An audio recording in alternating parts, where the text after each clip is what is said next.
All right, teammates. We are back once again. If this is your first time listening to the Move Swiftly podcast, welcome to the number one show on innovative teamwork. Great to have you. Looking forward to having you back for some more. To my regular listeners, let me tell you, you the guys know what I'm all about. Again, whatever your challenge is, whatever your obstacle is, whatever you feel is getting in the way of wherever you're trying to go, I am here. This show is here every day to show you or tell you you're not going through it, or indirectly tell you you're not going through it alone. But I got to tell you today, I am pumped because the lady that I have on has this term named lazy leaders. Like she's on a mission to rid the world. I'm going directly off her site, on a mission to rid the world of lazy leadership. And if you've been following me for any length of time, you know that term lazy leadership is like a trigger for me because it has been the thing that drives me absolutely insane. So when you're able to connect with folks that are talking your language, I gotta tell you, I'm pumped. And this is no slight to anybody else who's been on the show, but just know we're gonna get into a whole lot. Julie Holunga, welcome to the show. Let's get into this. Thank you. Thank you. I'm so glad to be having this conversation with you, Aswan.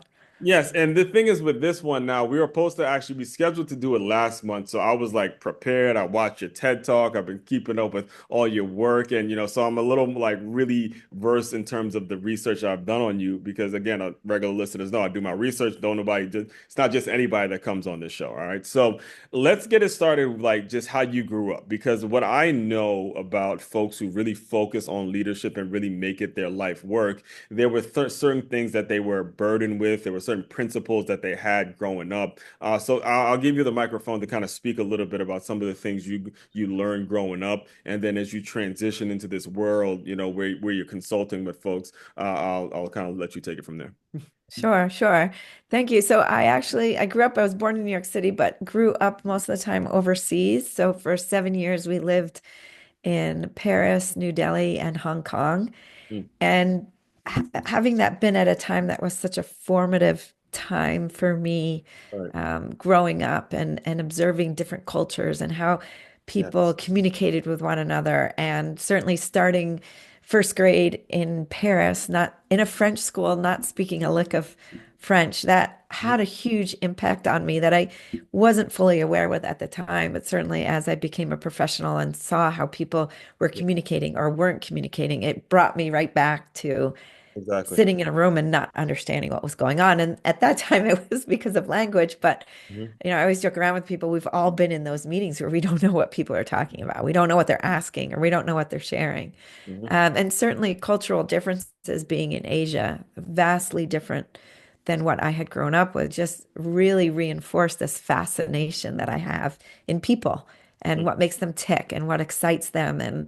And as I've gotten further in my career, really understanding their brains and what makes your brain, although structurally they're the same, but we think a little bit differently. Right.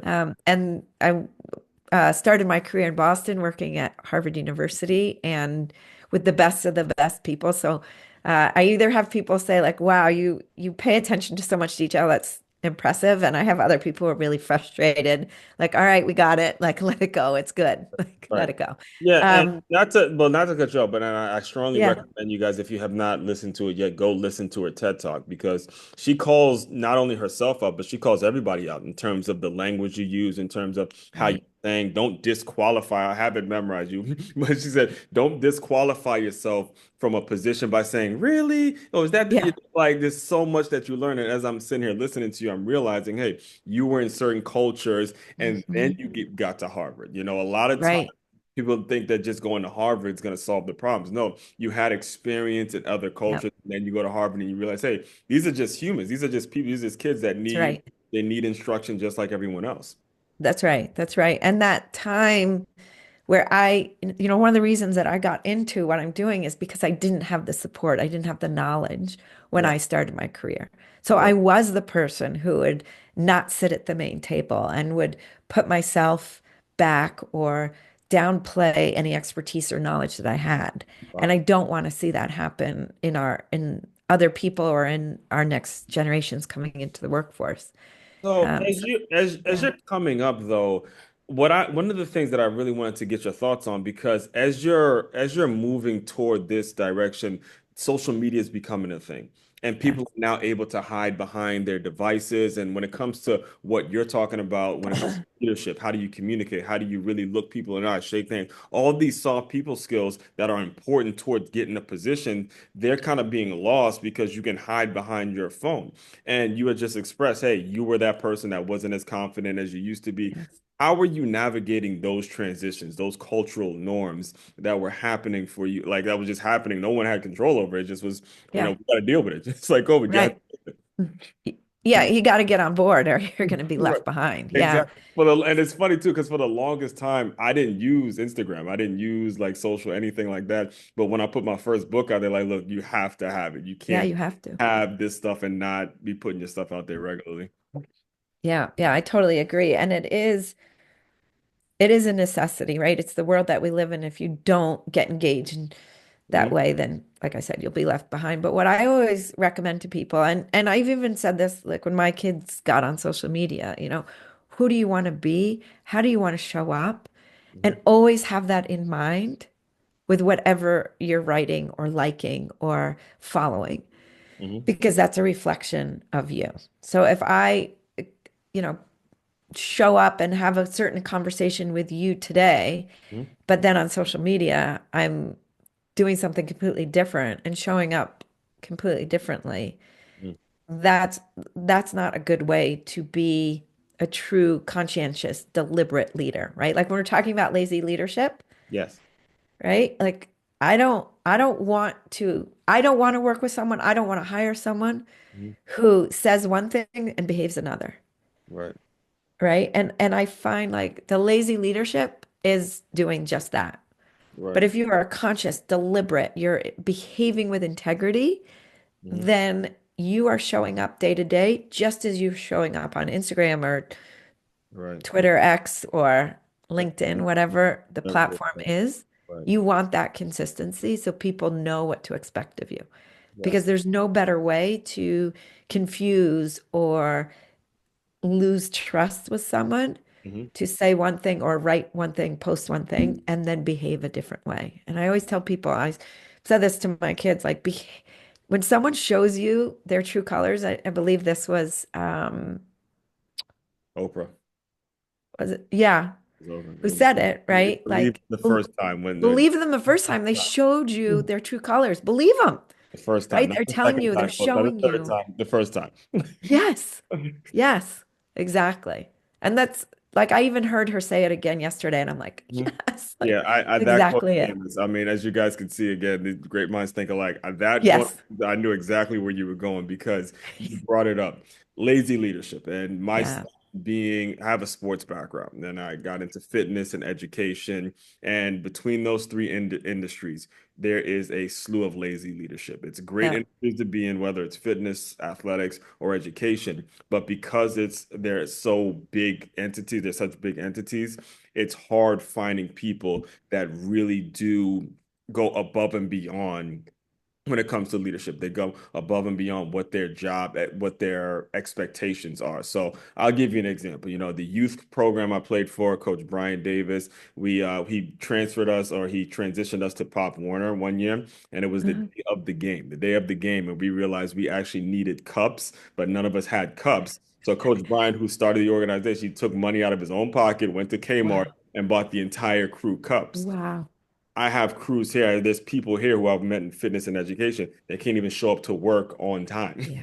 Yeah. People that, are Yeah. thinking about, I mean, and we're not talking about just employees, we're talking about owners who, are just kind of blowing it off, by finding every excuse in the book not to show up to work. So when it comes, and I want to give you the opportunity because I really am wanting to, talk about this, ridding this world of lazy leadership, because when you talk about social media, it's so important that we get rid of it because we have access to every human being. And I don't want people to be stuck in a situation where they're around lazy leaders.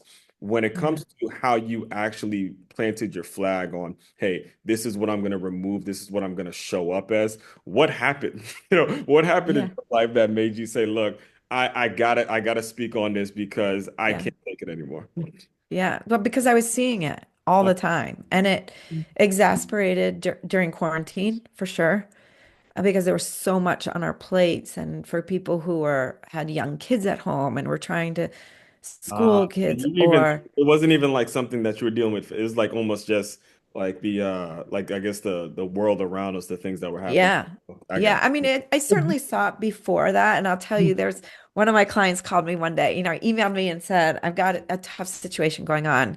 Mhm. I got to talk to you today, which, I always want to have, like, I call them like the sick visits. When you go to the doctor, they always save part of the day for sick visits. And Yeah. so I said, all right, let's get on the phone. And Mhm. we talked through what was going on. And he had to give some feedback, some tough feedback to a colleague. They were peers from a mutual client that they both worked with.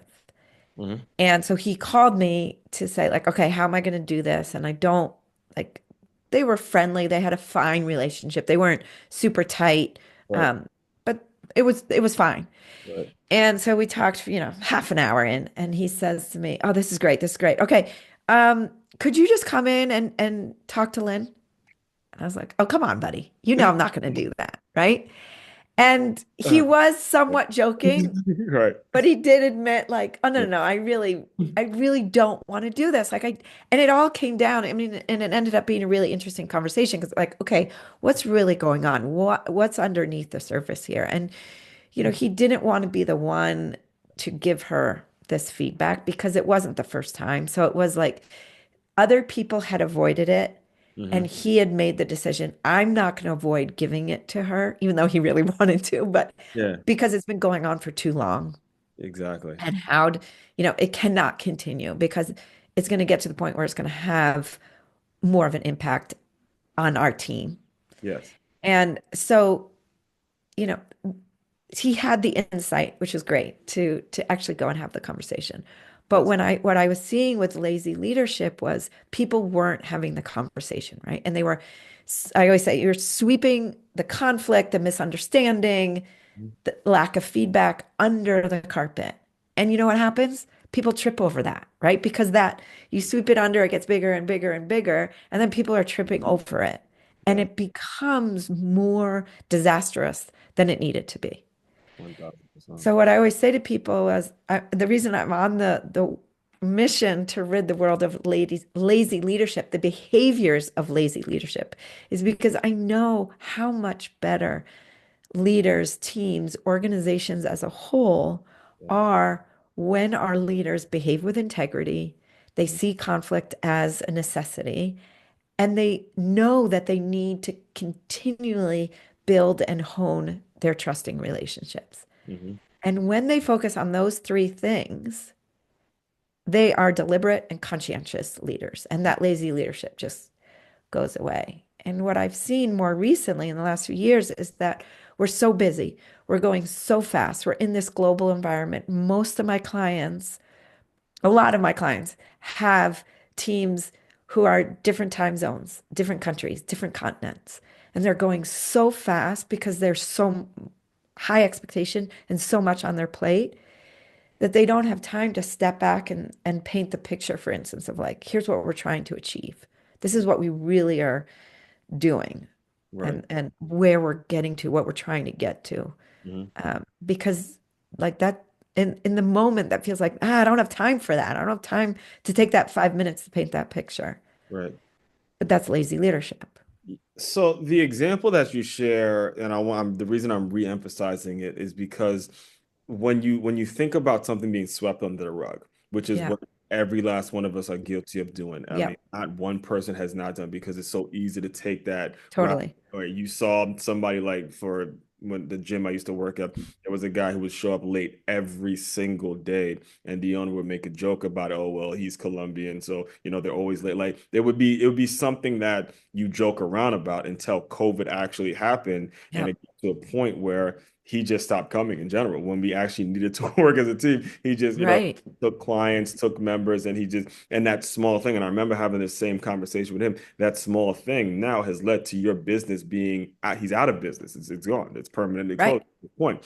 So when you speak about, having that conflict, I think it's important that you elaborate on it a little bit because people look at conflict as a bad thing, but you've Hmm. actually just expressed it as it's actually a good thing. If you can get into these discussions with people. Obviously, again, be respectful, be Yeah. deliberate, but that conflict means that you care. It shows that you care. So can you kind of Yeah. elaborate a little bit on what you mean when you say, that conflict is something you should actually be kind Yeah. of seeing and making sure it is happening every day?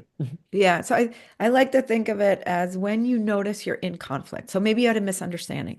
Maybe you Mhm. have a difference of opinion. Right. You know there's something going on. Like I know for me, I know I'm in conflict when my shoulders rise up and like I Yeah. said, they become my earrings. Yeah. I know I'm in that moment and Right. I pause. That's the best thing that leaders, if I could have one thing that every leader would do is just to take a moment to pause. Okay, I'm in conflict or Another I'm that approaching. I just experienced that. I teach, right? I teach and I we're in Florida, so the weather's good out here. So we're playing Yeah, football, and you get one of these kids looking at me, and because I'm around kids, I can't go to like college coach, high school coach as one and start losing it. So I have to. right. He's in fifth grade. I Yeah, have take a to breath. take a breath Yes. and Yes, exactly. breathe and do what you Yeah. just get to this interview. Get to Julia. She gonna coach you up. She gonna give you a little. Yes. Yes, You're exactly. coming down. So you helped me today, just the idea of it. Yeah, exactly. Because when you take that moment and you took a breath, you're like, okay, what do I really need to do? Or what do they need from me in this moment? And Yes. who do I want to be? And it's not when people practice that pause, it becomes really quick, Right. right? But taking that pause moment and saying to yourself, okay, I'm in conflict or I'm approaching conflict. This is building. Yes. And I say, you have one choice to make, just one. Hmm. I'm either gonna get on that destructive path Right. or I'm going to get at the constructive path. And the difference is when you are focusing on the other person, as one, you just pissed me off, and Hmm. now I'm feeling escalated, and you said the wrong thing, and you're always late, and I start that avalanche of thoughts in my mind. Hmm. That's destructive. I'm focused on you. Right. As opposed to being on the constructive path, I'm thinking about the task or the situation or the Mhm. circumstances we're under. You Yeah. know what? As one, you're always late. Hmm. And here's what's happening. When you're late, this is the impact it has on the team, or Hmm. this is the impact it has on our kids, or this is the impact that's going on. What can we do to make sure that our team is supported? Right.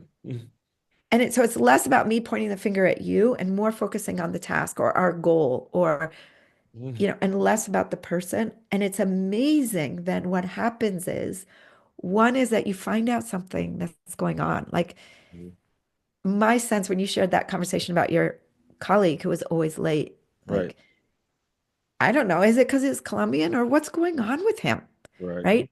So this happened with a client of mine, and there was every Wednesday when they had their team meeting, Mhm. this one individual, we'll call him Mark, was always late for the 9 o'clock meeting. Hmm. And people were judging. Oh my God, he can't get his act together and he's always late. And what's he doing? Well, it turns out when my client sat down with him and said, hey, Mark, what's going on? Hmm. We want you to be part of this conversation. We want you to be at this meeting. It's not just about being late, but you're not engaging. You're not sharing information. We want to hear from you. You have a great expertise. You have great ideas. And it turned out that Mark was taking his next door neighbor for chemo every Wednesday, Oh my goodness. Yeah. right? It completely shifted the conversation. Of course, he showed up late because, he wasn't able to get his neighbor in. They weren't always on time. Hmm. And, every Wednesday that would be weighing heavy on him that he was Absolutely. d doing this. Absolutely. Completely shifted the conversation. Hmm. In the end, my client encouraged him to share with a couple of people, hey, this is what's going on. I don't want sympathy. I don't need anything Exactly. except could we make the meeting at 10?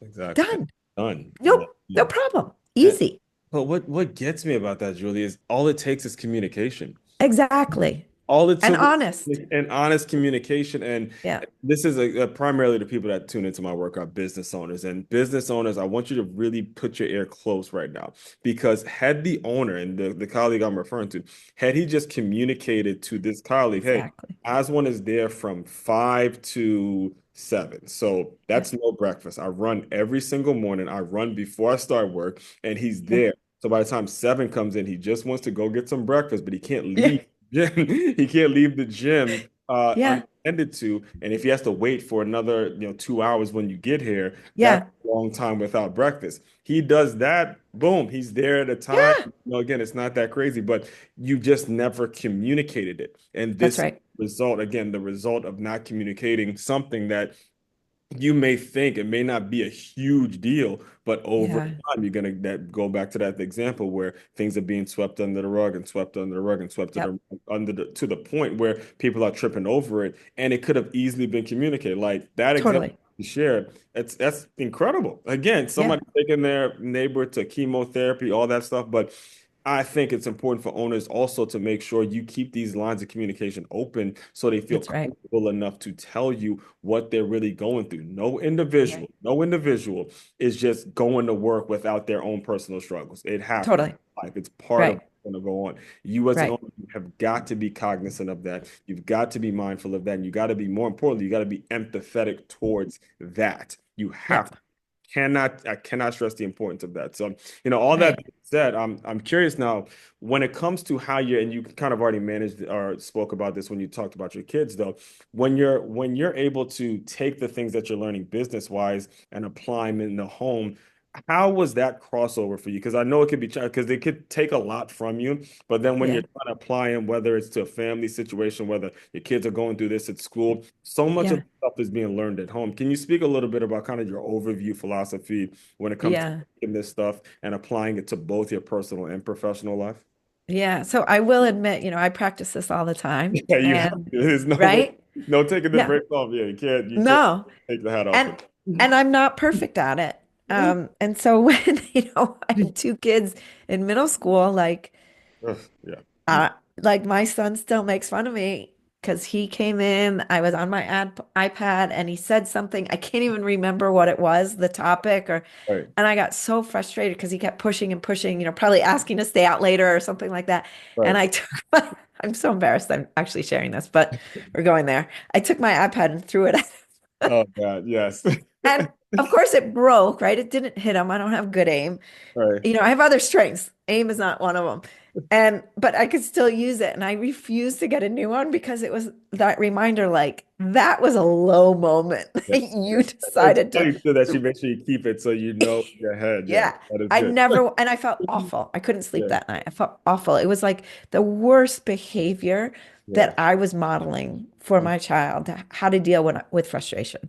right. Right. And so that was a huge turning point for me. And that, all joking aside, I never want to be at that point again. And I have gotten a new iPad since then. But, But and now we laugh yeah, I about it. think you should get that's from the son's perspective. Let him Yeah. have it so when he gets older, he gets it. It's kind of Right. remind, hey, Yeah. like it's a Don't do, family, yeah, family. yeah. How not to be. I'm not to. Um, yeah. But now I do, I pause. Mm-hmm. And, when he, and both our kids, if they were feeling frustrated or there was that moment of heated, like, I would say to myself, like, they just need to vent right now. They just need a safe place.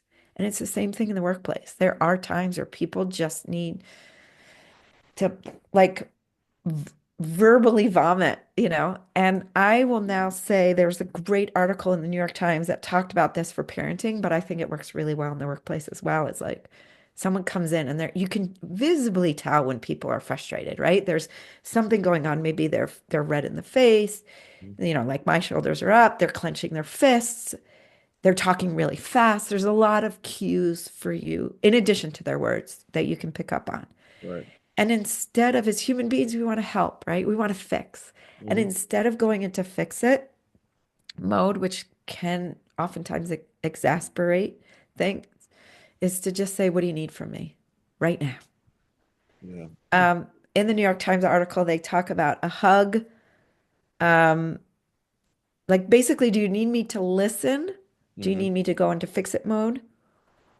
Or do you need a hug? Yeah. Right? Like, do you just need an ear for me to listen and be like, yeah, that's rough. That's harsh. Right. I know, I understand. Or Mm. do you need me to go help you fix it? And like guaranteed the vast majority of the time is I just need an ear. I just need you You to know what's listen. crazy is that's what I was gonna say. Like Yeah, as we're talking, I'm thinking like most people simply need to be listened to. Most people just need to simply have it all air out and then move on. Like if that's most right. and I again, guys, look, regulars, I've done dealt with little toddlers all the way to grown individuals. All of them have vented, all of them I've heard tantrums, so many things that I don't have time to Yeah, dive into it. But half the time, or more than half the time, 90% of the time, it's just a matter of listening and letting them get it out. yeah, That's that's really right. what it is. I mean, whether it's a Yeah, football player losing, he drops a pass, you just got to let them get it out and then yeah, move on to the next thing because that's the way the world works. That's the way life works. It moves forward. You are yeah, not going back. All right. yeah. It's not going back. You got to move Yes. That's right. That's right. And I often hear that like from my family, from my friends, from clients, like I just needed to get that out. forward. Right. And I hear, sometimes that with clients, they'll come to me and they'll just talk and talk and talk. And I'm thinking to myself, oh my gosh, like we're not making progress or they're not further ahead or I'm not asking a powerful question or but all they needed to do, this happened, it happens every week. It happened yesterday. And for 40 minutes, my client just kept talking about this frustration and she should. And I was trying to ask, like, well, why do you feel you should? And Mhm. then she finally said to me, you know what? I just realized I don't want to be in that scarcity mindset. That's all it was. Yeah. I'm good. A lot, so much of it does boil down to mindset. So, I do want to Totally. like I want to be very respectful of your time, and you've already mentioned, your clients and stuff like that. Can you just, for Yeah, anybody that's listening, describe who is your like ideal client? Who's the person that you sure. typically work with and all that stuff? Yeah, so I work with business owners, I work with division leaders, Hmm. leaders of teams, and typically they come to me one of two ways. One is, hey, I'm leading this team and we're experiencing these challenges, or I'm new to leading this team. I Hmm. want to make sure I'm doing it really well. Hmm. Or, hey, here's our team, and we're now global, and we need some help in coming together, building trust, making sure that we're aligned. Um, so it's sometimes it's an intact team, sometimes it's that intact team, and like a couple layers in addition. Or I find that there's a lot of challenges across teams that people don't think about. Yeah. So they often come to me, or a leader will come to me and say, "Hey, I want to work with you." Hmm. And we get into the work and we realize, like, okay, he or she is making some changes. Hmm.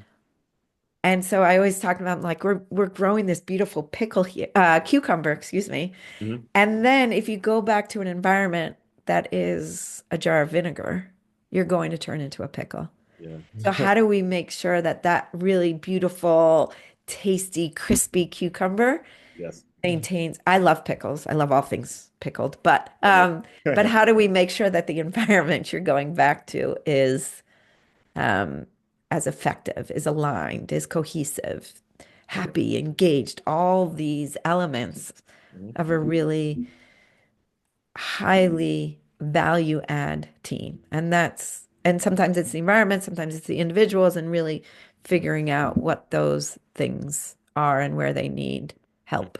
And where do you see? I know you've accomplished it a lot now, but what would you say is like the next phase? What do you see this thing Yeah.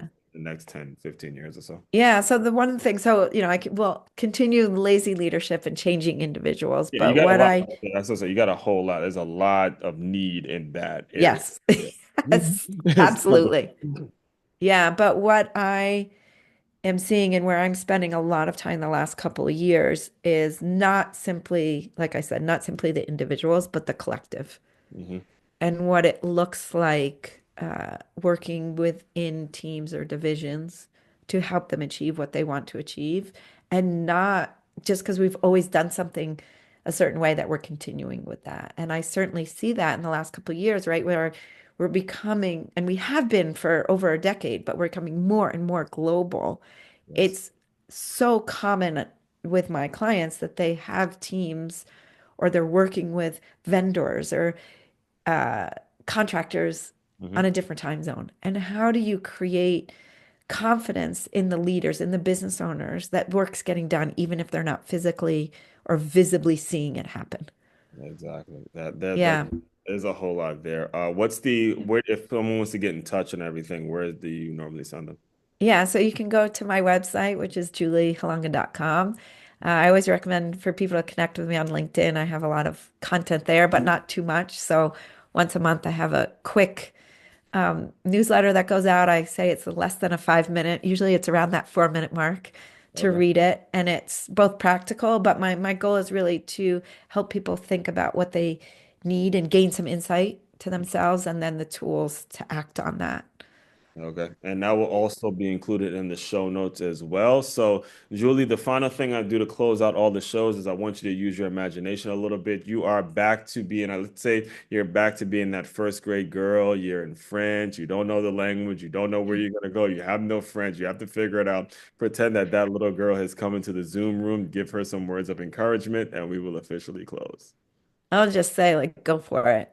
Yes, Like, ma'am. Yes, ma'am. Go for yeah, it, just man. do it. I listen, man, and I love again a football guy here. When you hear that word, go for it. We are recording this in the midst of a lot of college football playoffs going on. We got NFL football, so go Yeah. for it, baby. I can't think of a better Yeah. way to drop the mic, man. That is awesome. Yes, ma'am.